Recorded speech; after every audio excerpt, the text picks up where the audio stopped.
Combien de temps peut durer cette guerre? En clair, c'est la question que les élus américains ont posée à Avril Haines. Tout était filmé. Elle a répondu. Voilà la vision par la patronne de la CIA de la guerre. Combien de temps peut-elle durer? Voici les indispensables avec Fanny Veil. Bonsoir Fanny. Bonsoir David, bonsoir à tous. D'abord, qui est Avril Haines qui semble bénéficier d'une aura particulière aux États-Unis? Eh bien, Avril Haines, c'est elle. Elle s'appelle très exactement Avril Danica Haines. 53 ans, née à New York, diplômée de physique et de droit. Elle est aujourd'hui directrice du renseignement national des États-Unis. Ça fait 2 ans. Concrètement, elle est à la tête des 17 agences d'espionnage américaines, CIA, NSA, renseignement militaire et tant d'autres. En clair, elle est considérée comme la première espionne, la femme la mieux renseignée des États-Unis, sans doute du monde. Elle est aussi la première femme à occuper ce poste. Et pour la petite histoire, David, elle fait tous les matins un point détaillé à Joe Biden sur les dernières informations récoltées par ses agents. Alors, que dit la patronne du renseignement qui fait un point détaillé à Joe Biden tous les matins sur sa vision du futur de cette guerre? D'abord, un mot du contexte, David, vous l'avez dit, Avril Haines s'adressait aux sénateurs américains lors d'une commission publique. Et voici donc ce qu'elle a déclaré. Premier point, l'état d'esprit de Vladimir Poutine. Selon elle, Vladimir Poutine a désormais pleinement conscience des, je cite, limites de son armée. Autrement dit, on n'est plus comme au début du conflit dans l'illusion que cette guerre peut être pliée rapidement. Pour elle, sauf nouvelle mobilisation, sauf livraison massive d'armes, la Russie ne pourra plus attaquer. Écoutez. Will be increasingly challenging for them to sustain even the current level of offensive operations in the coming months. In short, we do not foresee the Russian military recovering enough this year to make major territorial gains. Deuxième point qui en découle, quel est l'avenir de cette guerre? Quand pourrait-elle se terminer? Eh bien, pour Avril Haines, Moscou va jouer la montre et la guerre devrait donc durer des années. On l'écoute à nouveau. Putin most likely calculates that time works in his favor and that prolonging the war, including with potential pauses in the fighting, may be his best remaining pathway to eventually securing Russia's strategic interests in Ukraine, even if it takes years. Troisième point, et là c'est davantage en creux, Avril Haines ne semble pas persuadée que l'Ukraine puisse de son côté réaliser une percée qui permettrait de mettre fin à la guerre. On l'écoute encore. And Ukraine, of course, also faces challenges. Ukraine's prospects for success in a major spring offensive will probably hinge on a number of factors. And at present, the Ukrainian armed forces remain locked in a struggle to defend against Russian offenses across eastern Ukraine. There is currently a grinding attritional war in which neither side has a definitive military advantage. Autrement dit, David, elle prépare l'Occident et l'Ukraine à une guerre de position qui pourrait durer longtemps, très longtemps.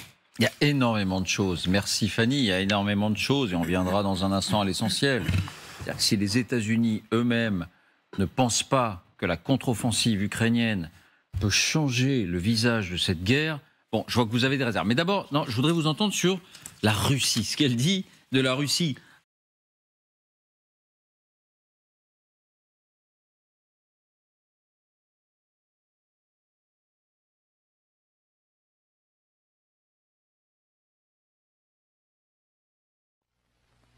Gloria, at the festival, you worked for the Independent Research Service. That's right.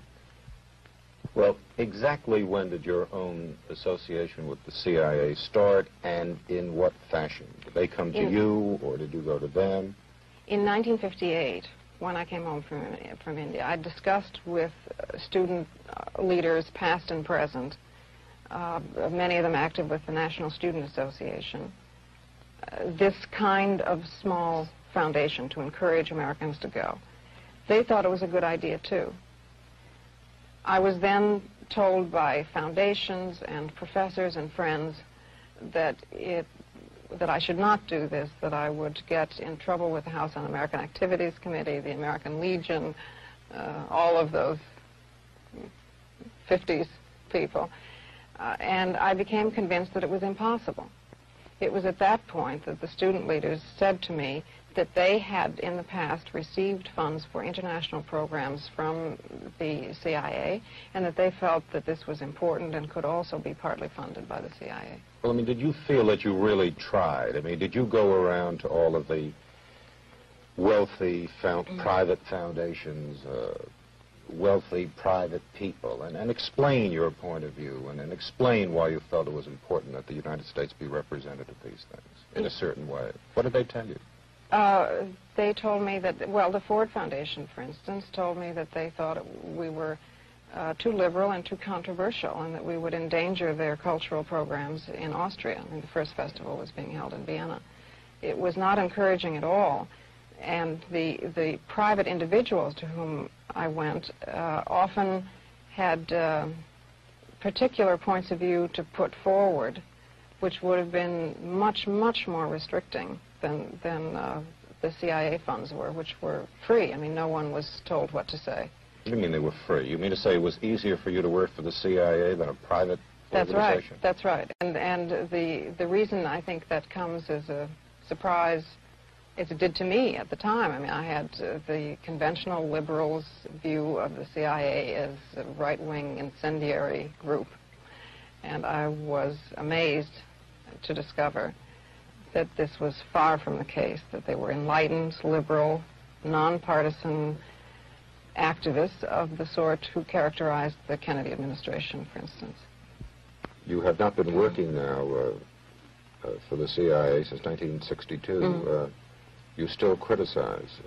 You were down recently in Washington? Yes, when the story broke that I had once been, that I had for 4 years been a Central Intelligence agent, I was demonstrating outside the Pentagon underneath Mr. McNamara's office against bombing in Vietnam.